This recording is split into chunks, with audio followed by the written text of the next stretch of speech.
Questions 8 through 10 of the 2000 Grade 12 Euclid Math Contest. In parallelogram ABCD, AB is equal to A and BC is equal to B, where A is greater than B. The points of intersection of the angle bisectors are the vertices of quadrilateral PQRS. Prove that PQRS is a rectangle. Okay, so they have said that AB right there is equal to A. So put A down there. And they have said that BC is equal to B. So I'll put B down there. And we need to start labeling the angles in here. So this angle right here is being cut in half by the angle bisectors. That word or term, angle bisector, is very important. And that's one of the angle bisectors. And essentially it will cut the angle in half. So therefore this is x and this is x. All right? Now, on the other side, this is a parallelogram. That means that this line is parallel to that line. And therefore, if you extend this line like that, that means that this z that I've just created has the same angles here and here. That's just a property of parallelograms. So that means that that angle there will be 2x.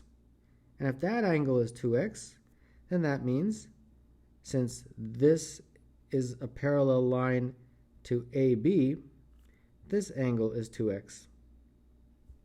Correct? And therefore, this is x and that is x.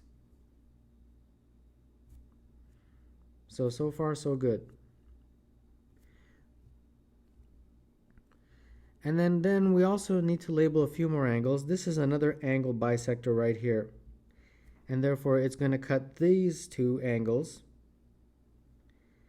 It's going to create a y and a y. And very similar, if I draw a z pattern from, let's say, here to here, and then I extend this line like that, this angle will be the same as this angle. So this is y and y, and therefore that's 2y. This is also 2y. And therefore, since this line is parallel, that's also going to be 2y. All right? So I can therefore label this y and y, because this is also an angle bisector. So that is essentially the labeling of this diagram. All right, so we got the labeling down. Now, in a parallelogram, all the angles, this one, this one, this one, and that one, all of them have a sum of 360. All right?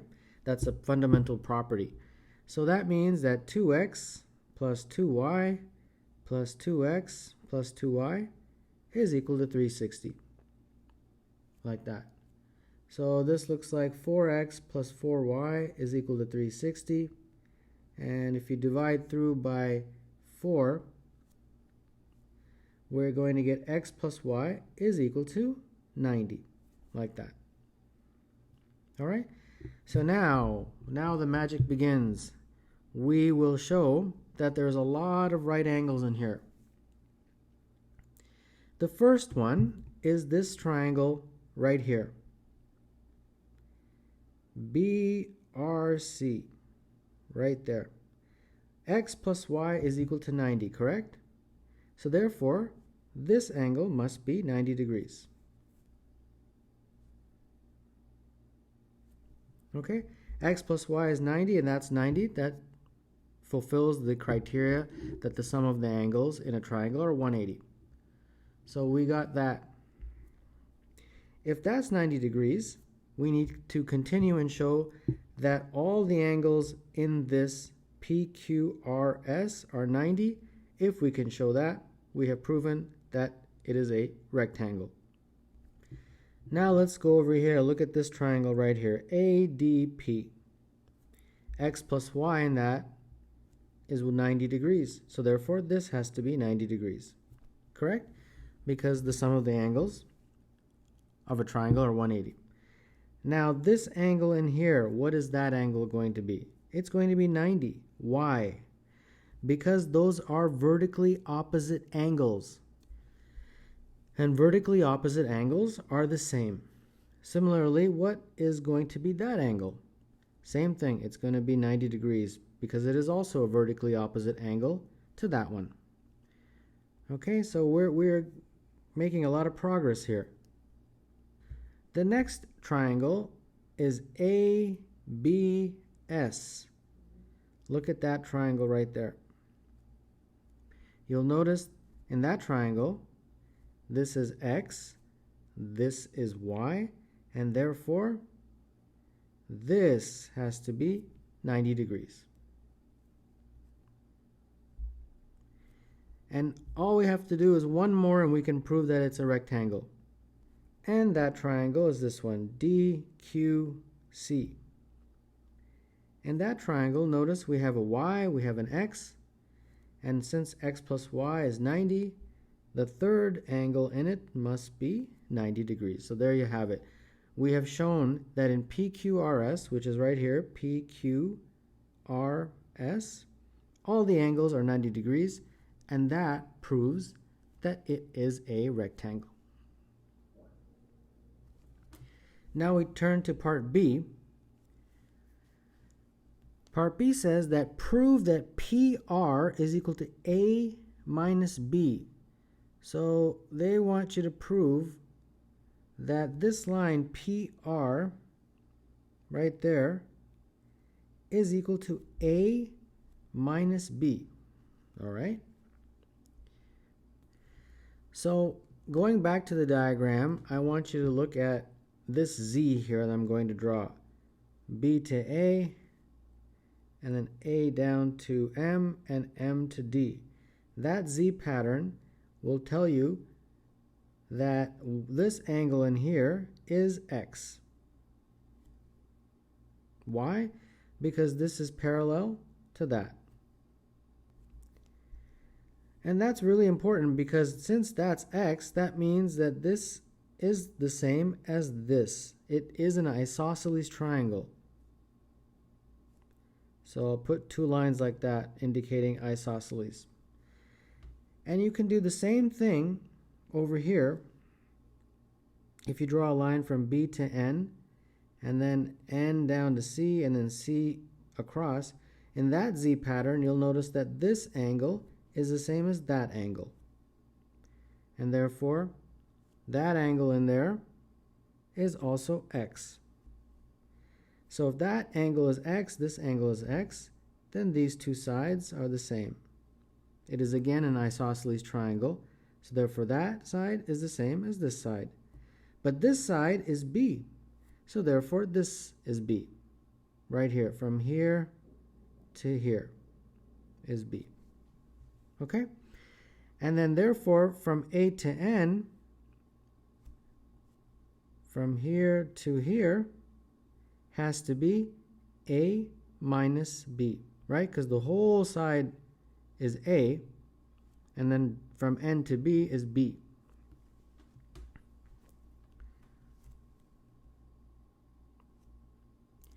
Now in part B, we proved that PQRS was a rectangle, correct? And that means that PS is parallel to QR. Correct? That's just the fundamental property of a rectangle. So that means that AM is going to be parallel to NC, because there are just continuations of the sides of those two rectangle. The two sides of the rectangle are continued to create AM and NC. So those two sides are parallel. And then similarly, AP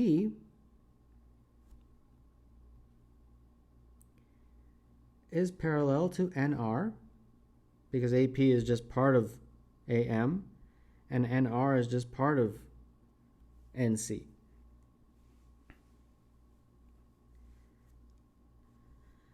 Now comes something that may not be as obvious, so it needs to be explained.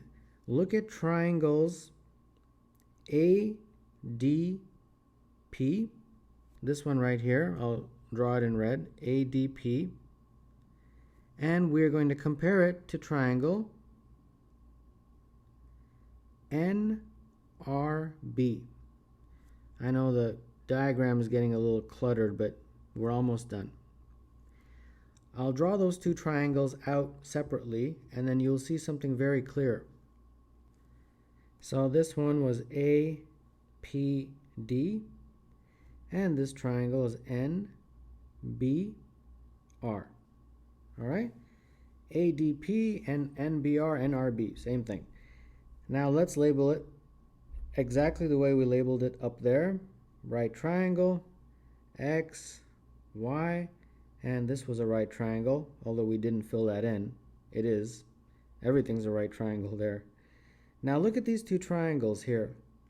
And then I forgot to put in NB is B, exactly the way it's copied up there. And AD is the same as BC, right? It's a parallelogram. So AD is also B. Now look at these two. These are similar triangles. They have the exact same angles. And therefore,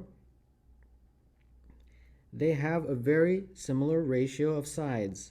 So that means that AD, which is the hypotenuse of this triangle, over the hypotenuse of this triangle, which is NB, will be the same as the sides AP over NR, like that. So AD is B, NB is B, and therefore AP over NR. B over B is 1. So AP over NR is 1. And if you cross multiply, you will get NR is equal to AP. That is very important. That is the heart of this question. AP is equal to NR. And if that is true, then that means that AN up top has to be equal to PR, right? Because this is AN up here. If AP is equal to NR, then if you draw a line from P and it goes to PR like that, PR is going to be the same distance as NR. It will be a parallelogram basically. AN RPA will be a parallelogram. The way they drew it doesn't seem like that, but I think they drew it like that on purpose so it wouldn't be so obvious. And therefore PR is equal to AN. What is AN? We labeled it A minus B. So there you have it. We have proven that PR is equal to A minus B. A permutation of the integers 1, 2, ... until n is a listing of these integers in some order. For example, 312 and 213 are two different permutations of the integers 1, 2, 3. A permutation a1, a2, ... until an of the integers 1, 2 until n is said to be fantastic if a1 plus a2 until ak is divisible by k for each k from 1 to n. For example, 312 is a fantastic permutation of 1, 2, 3 because 3 is divisible by 1, 3 plus 1 is divisible by 2, 3 plus 1 plus 2 is divisible by 3. However, 2 and 3 is not fantastic because 2 plus 1 is not divisible by 2. Show that no fantastic permutation exists for n equals 2000. All right, first let's explain what's going on. that has to be one mind spin when you see that on a contest. But let's take it one step at a time. So you have a listing of integers 1, 2, 3, ... all the way until n. N is some integer, we don't know. And you're going to make a permutation. So, for example, if n was 4, this would be the set of numbers, right? And a permutation is basically any combination of those numbers. So one permutation would be, say, 2, 1, 4, 3. Got it? Another permutation could be 3, 4, 1, 2. Just a rearrangement. Now they're saying something called a fantastic permutation. Okay? And they've even actually given you an example. So let's just work with their example.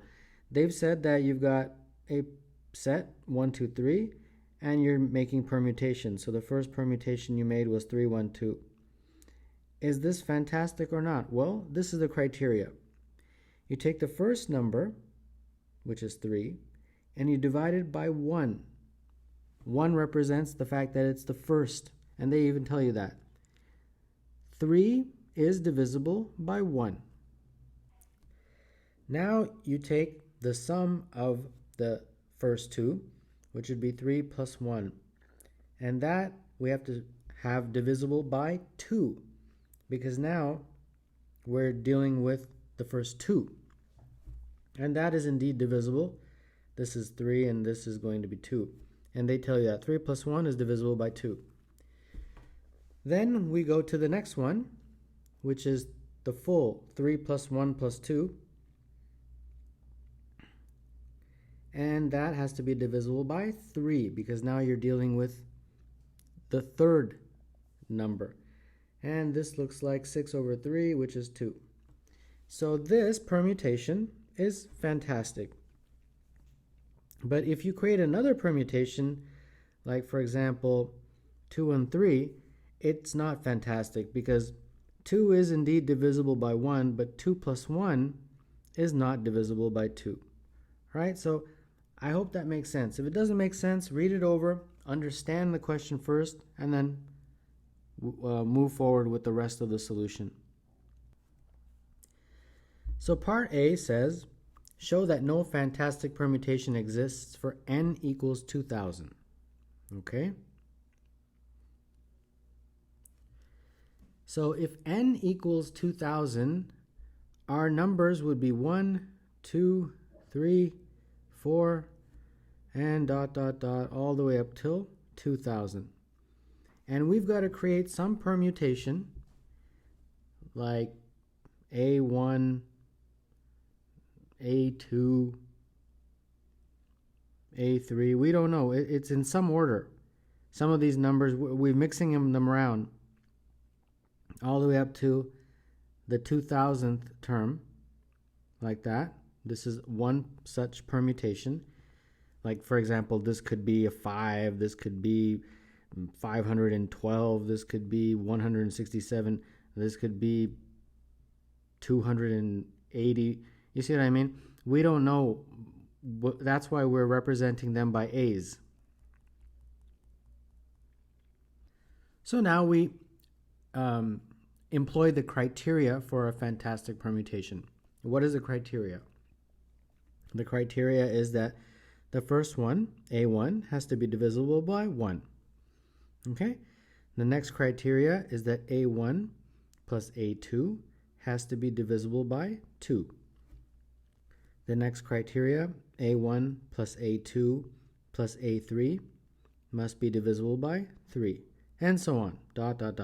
And finally, at the very end, you'll get A1 plus A2 plus A3 plus A4 all the way till A2000 must be divisible by, I hope you know the answer, 2000. Okay? Fundamental criteria for a fantastic permutation. What I'm going to do is I'm going to concentrate just on this guy right here. This will help us figure out whether or not we can do this for n equals 2000. All right, so we've got A1 plus A2 plus A4 all the way up to A2000 is equal, divided by 2000, has to be equal to some integer. That's what it means to be divisible.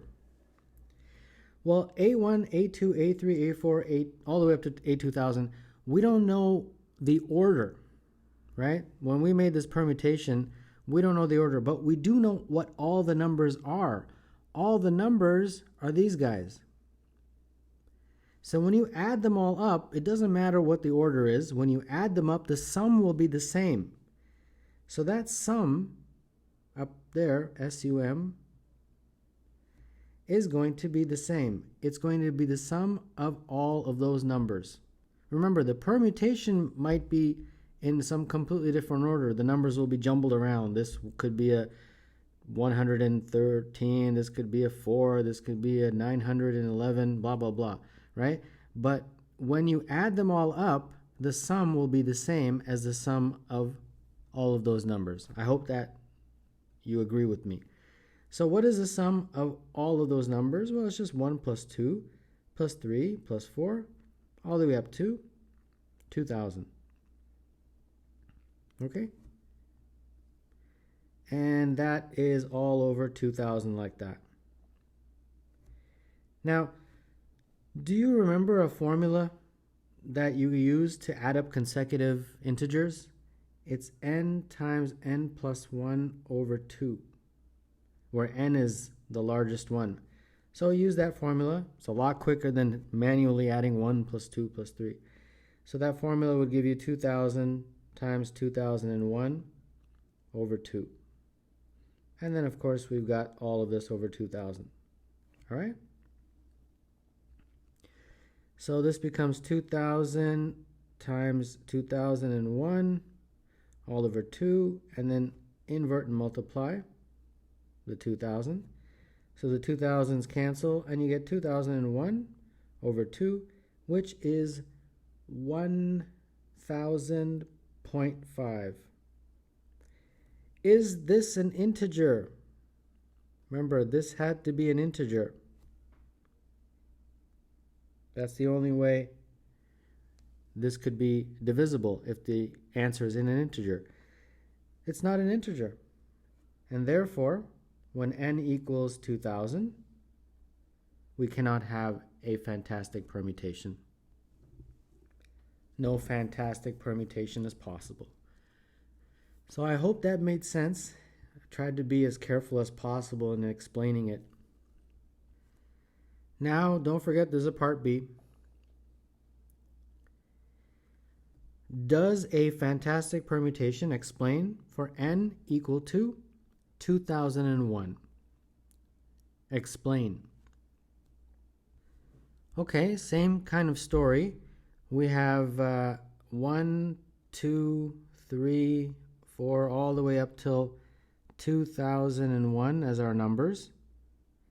And our permutation will be of the form A1, A2, A3, A4, dot, dot, dot, like that, all the way till A2001. And very similarly to the way I had explained it before, we don't know the order. It's some order. All we do know is that all these numbers are from that set. Okay? And to be a fantastic permutation, A1 has to be divisible by 1, A1 plus A2 has to be divisible by 2, A1 plus A2 plus A3 has to be divisible by 3, and so on. And finally, the big one is A1 plus A2 plus A3 plus A4, all the way up till A2001 has to all be divisible by 2001. Okay? So that is the criteria for a fantastic permutation. So very similarly to the previous part,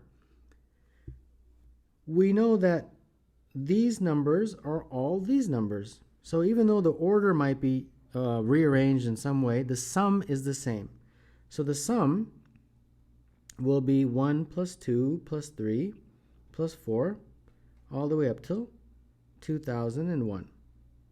Okay? The sum doesn't change. The order, you can change it around. It's just like if you add 1 plus 2 plus 3, that's going to be 6. But if you change the order and said 3 plus 1 plus 2, it's still going to be the 6. The sum will not change. Okay. And this is all over 2001. Now remember that formula you used to add up consecutive integers, n times n plus 1 over 2? We're going to use that same formula. So this will be 2001 times 2002 all over 2 all over 2001. And this looks like 2001 times 2002 all over 2, invert and multiply, 1 over 2001. The 2001s cancel and you get 2002 over 2, which is 1001. This is an integer. Great. So does that prove it? Not yet, not so fast. We're doing good so far, but we still got to keep going here. Our next step is we have to prove that A1 plus A2 plus A3 plus A4 all the way up to A2000 is an integer, meaning it's divisible by 2000. We have to prove this. Remember, fantastic permutations, everything has to be divisible. This is the next one before 2001. All right, this shouldn't be so bad. The term 2001 is something we're probably going to have to figure out in this question. So this whole sum right here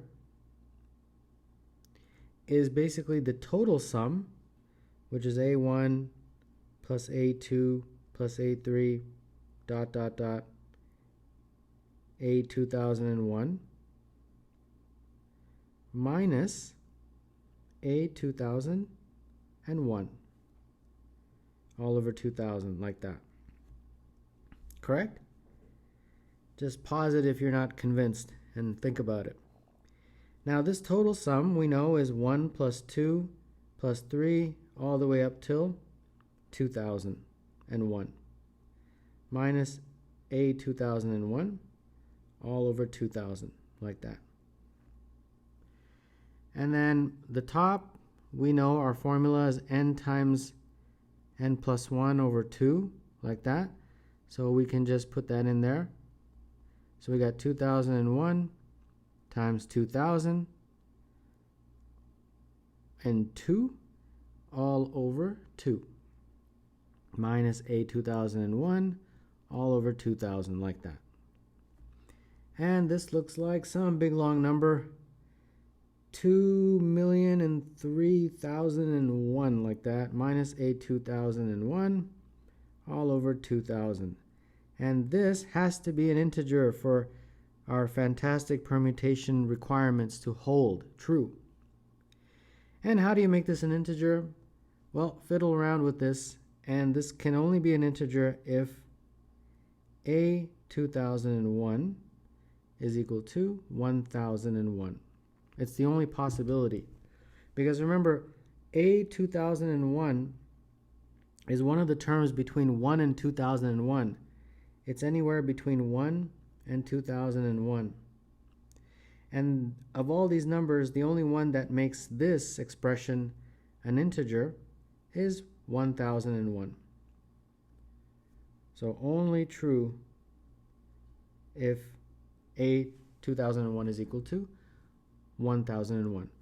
Okay, so far we're doing great. Let's keep going here. We've got to keep going until we can't prove it anymore. So the next thing we have to show is A1 plus A2 plus A3 plus dot dot dot plus A1999 is divisible by 1999. All right? And we have to show that this is an integer.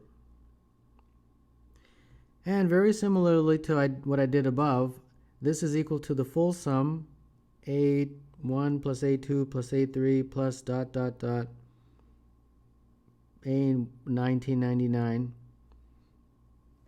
sorry, A2001,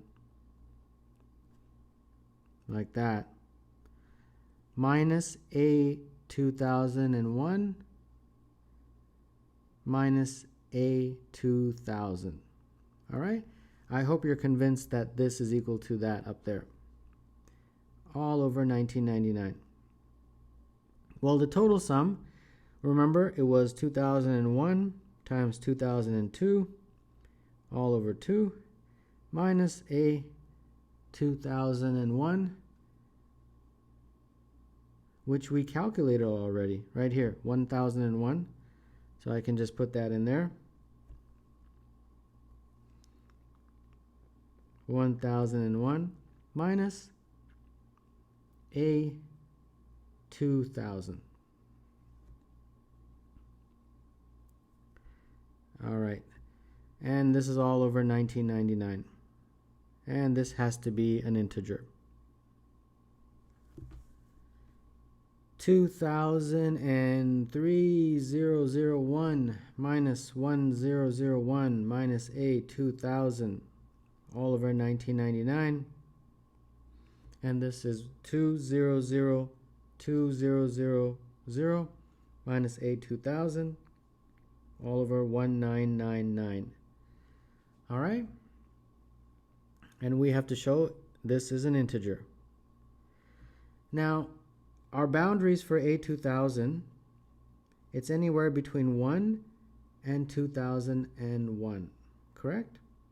It's anywhere between the boundaries of our list, which was 1 to 2001. The only way this expression can become an integer is if A 2000 is equal to 1001. But if you recall, A 2001 was equal to 1001, and two terms in that set cannot be the same. A 2000 cannot be the same as A 2001. And you say, well, isn't there another way of getting this an integer? Not in these boundaries. And I want you to be convinced of that. If this expression I put right here, 2002,000 minus A 2000,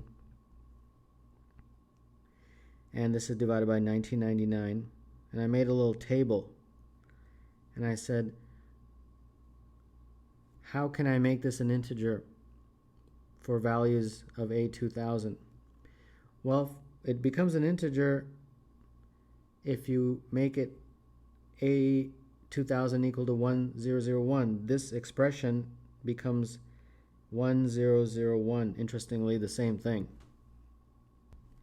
But what if I want to make this expression equal to 1000? Therefore, this number would become 3000. And that 3000 is not in this set. What if I wanted to make this 1002? This number would become negative 998, which is also not in that set. So we have shown that we cannot fulfill the criteria of a fantastic permutation. So therefore, it is not possible to obtain a fantastic permutation for n equals 2001. And that proves what they wanted us to prove in the question. An equilateral triangle ABC has side length 2. A square PQRS is such that P lies on AB, Q lies on BC, and R and S lie on AC as shown.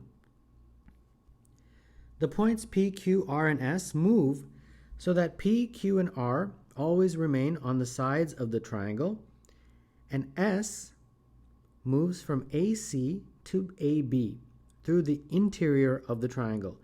If the points P, Q, R, and S always form the vertices of a square, show that the path traced out by S is a straight line parallel to BC. Okay, so the first thing I want to do is explain the question. So, these are going to move.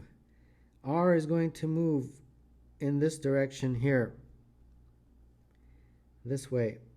So let's say R ends up here. I'll call it R dash. And then S is going to move this way. So I'll call this S dash. It's going to be right here. And then P will move down. So let's say it comes to here. And Q will move that way. So let's say Q goes till there. Now they're saying that when this happens, you form a new square. P, Q, R, S, like this. Okay? Doesn't look like a square, but that's what they're saying. And similarly, this keeps rotating. And what they want you to prove is that as S moves this way, it's basically moving along a straight line. Okay? As S moves along this way, it's moving along a straight line that is parallel to BC. So I hope you understand that part of the question. Now I will use the exact same diagram, but now I will prove what they're asking for, but a lot of labeling has to happen first. So just bear with me and let's take this one step at a time. So the first thing I'm going to do is essentially draw out the path.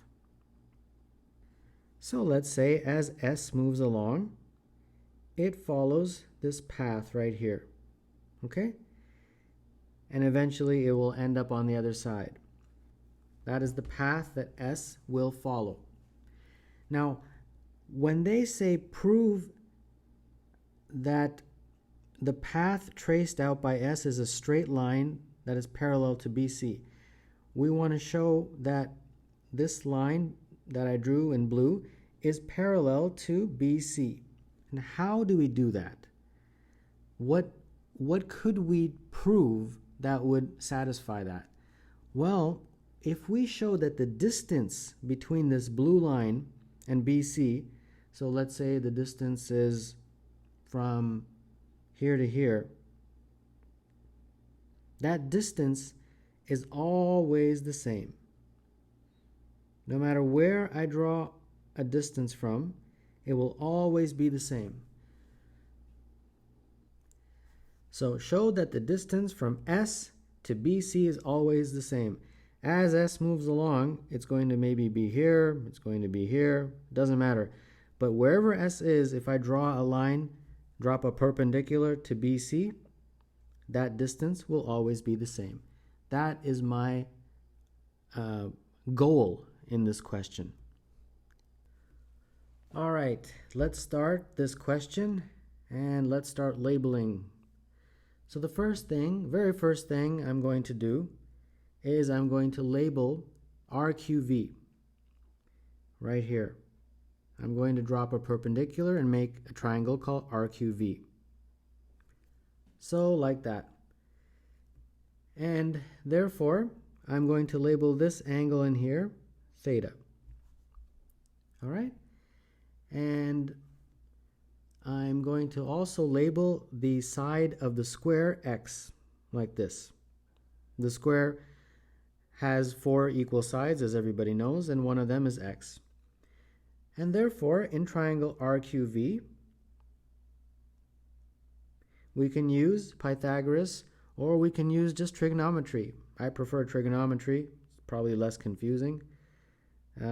So that means the sine of theta will be equal to opposite over hypotenuse. And therefore RV is equal to x sine theta. Okay? Now what I'm going to do is going to extend this a little bit. Extend this RV all the way to the top, like that. And I'm going to then join this blue line to that line, like that. And I will label that one, well, we can label it W. And that is my second step in triangle SWR. All right? I'm going to find a relationship. Now this is a right angle, correct? I dropped a perpendicular.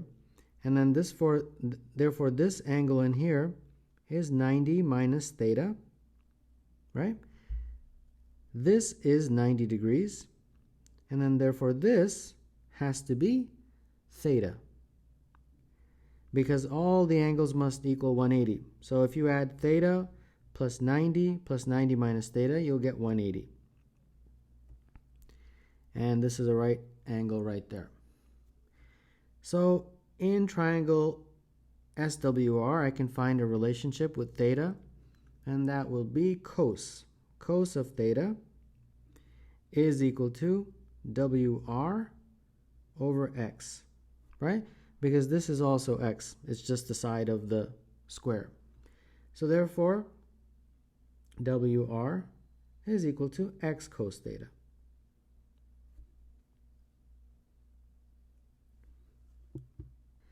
Now pay close attention to WR plus RV. WR plus RV is equal to WV. All the way down, this whole distance from W all the way down to V. Now that is very important. Why is it important? Because it's the same as any distance from this blue line all the way down to the bottom. So remember, we have to show that the distance from S to BC is always the same. The distance from any S.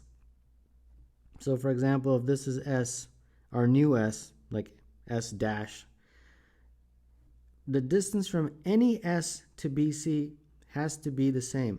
So if we can prove that WV, that distance never changes, then we've proven that SQ, or S to BC, never changes.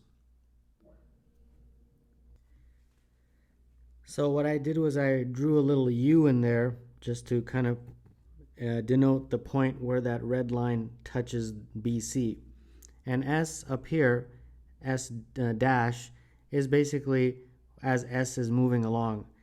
And SU is the same as WV. Okay, it's the exact same distance. So if we can show that WV is always the same, we prove that the path traced out by S is a straight line parallel to BC. All right? So I hope you are convinced of that. If this WV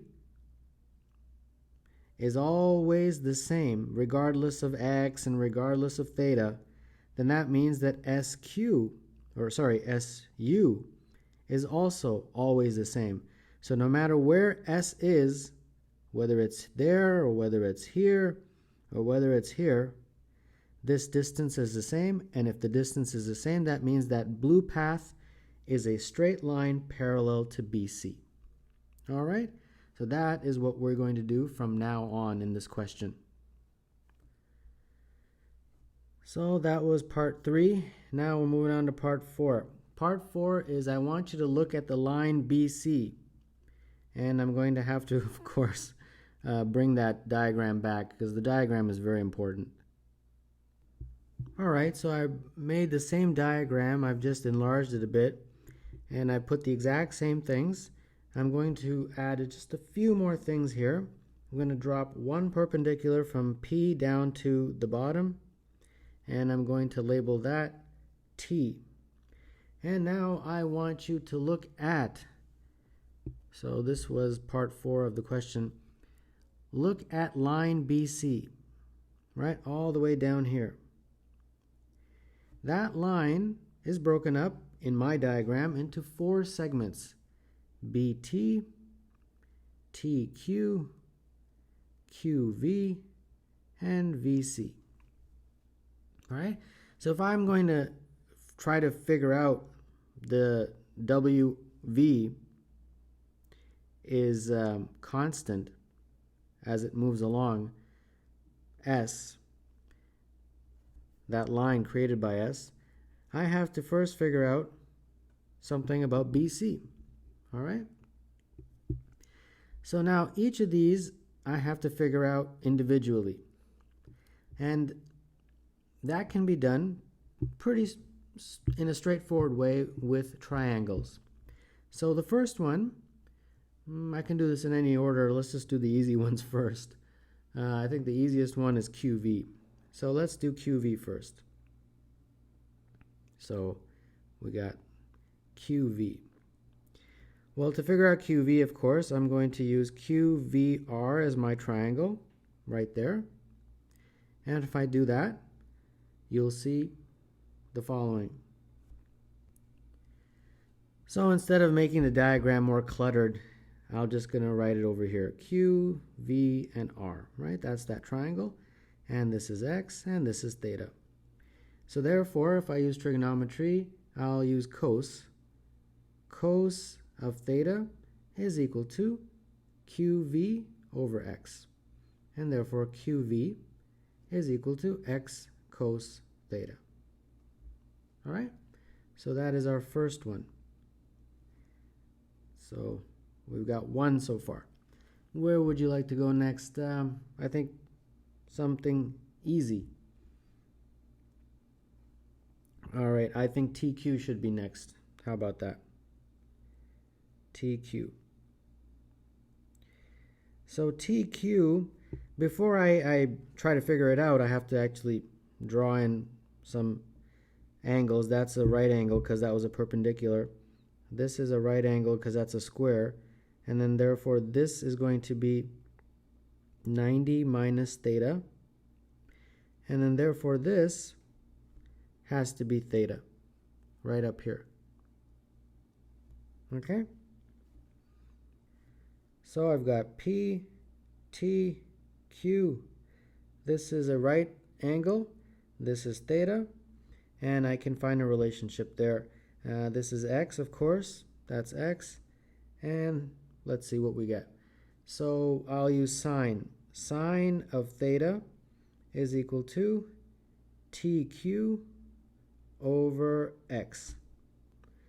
And therefore TQ is equal to X sine theta, like that. All right, we got two so far. Moving right along here. Next one we can do is, I guess VC would be next. So VC. All right, I'm going to draw the triangle here instead of messing this up. So here we go. We got V, C, and R like that. That's a right. And we have to go back to the question. It's been so long since we read the question stem that we might have forgotten that it's an equilateral triangle of length 2. That's what happens with some of these long questions, is they're so long that you even forget some of the details. So if this is an equilateral triangle of length 2, I'll just write big 2 right there. These are all 60 degrees. All of these 60 degrees like that. Okay? That's important.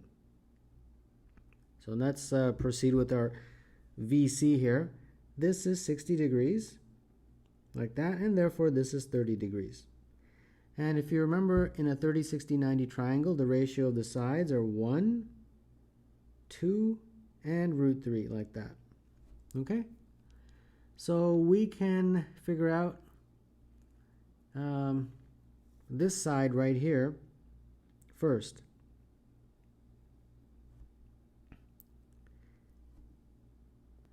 And that side is RV. And RV we can figure out through another triangle, but we've already done that earlier in the question. RV was right here, remember? X sine theta. So even if you didn't remember that, you can just get it from this triangle right here. You don't have to even worry that we calculated it earlier in the question. And that's exactly what I'm going to do. RV basically is calculated as follows. You use sine, so sine theta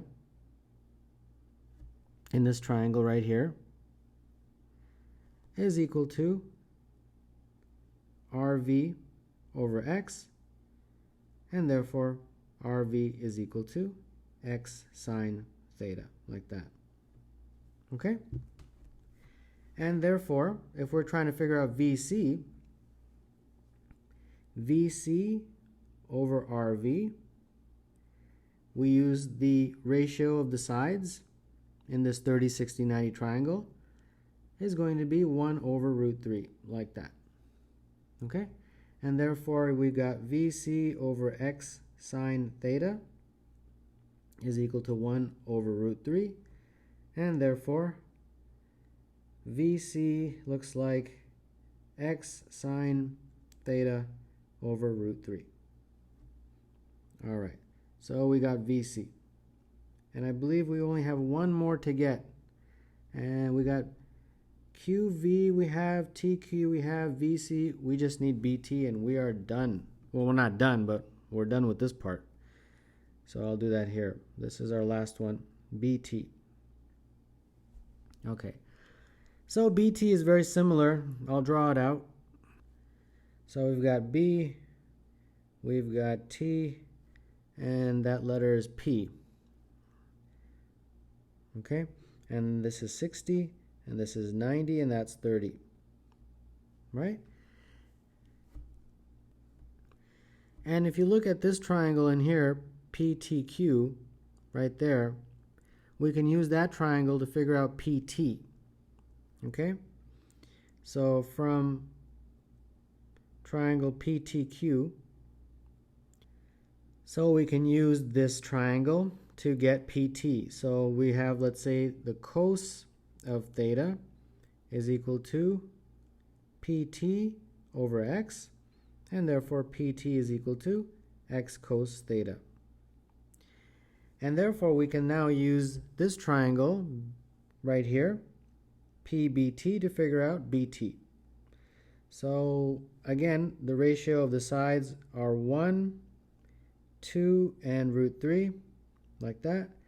So PT over BT will be equal to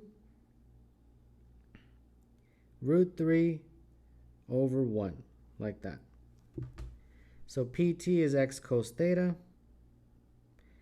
and BT is what we're trying to figure out, root 3 over 1, and therefore this looks like BT is equal to x cos theta divided by root 3. And there you have it. We've got all of our relationships. We've got all of these. Now, BC is the bottom right there, right? If you look at it, I'll draw it in red, makes it a little bit more conspicuous.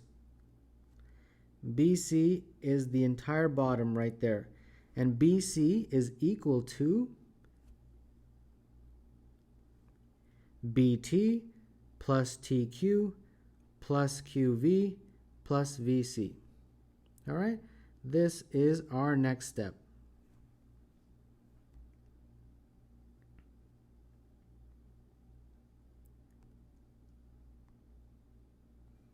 So we have BT is plus TQ plus QV plus VC is equal to that whole big long BC. All right? So I hope you're convinced of that right here. BC is this big long thing, and it's equal to BT plus TQ plus QV plus VC. All right?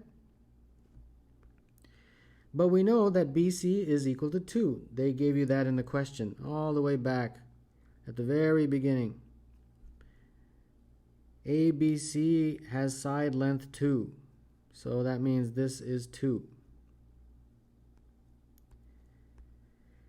And now we can just substitute our values that we got. BT we got is right here, x cos theta over root 3. TQ we have right up here, x sine theta. QV we calculated right there, x cos theta. And finally VC is right here, x sine theta over root 3. All right.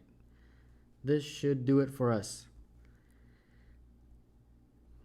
So first thing, multiply through by root 3, get rid of the root 3, x cos theta plus root 3 x sine theta plus root 3 cos x cos theta plus x sine theta equals 2 root 3. We can factor something. We can factor, I think, a root 3. That gives you x sine theta plus x cos theta, like that. And we are left with x sine theta plus x cos theta, like that. All equals 2 root 3. And then x sine theta is common to both of those, so we can factor that out, like that. And you'll be left with root 3 plus 1 is equal to 2 root 3. And if you solve for this, x sine theta plus x cos theta is equal to 2 root 3 over root 3 plus 1. Okay? So, what is that? We figured that out earlier in the question. X sine theta plus x cos theta. It was, if you remember, right here. X sine theta plus x cos theta. RV and WR. RV and WR. And that is equal to WV. From here to here. That is what is x sine theta plus x cos theta.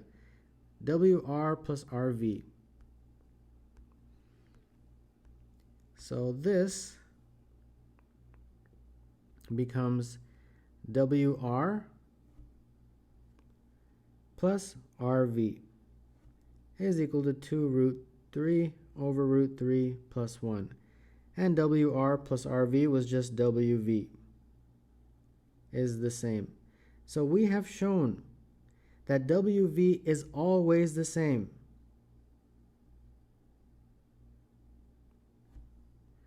Regardless of whatever x or theta could be. Now the final step in this question is to understand the following. WV, and I think I explained this a little bit earlier, if you look up here, WV is the same as SU right here. So if WV is always the same, SU is always the same.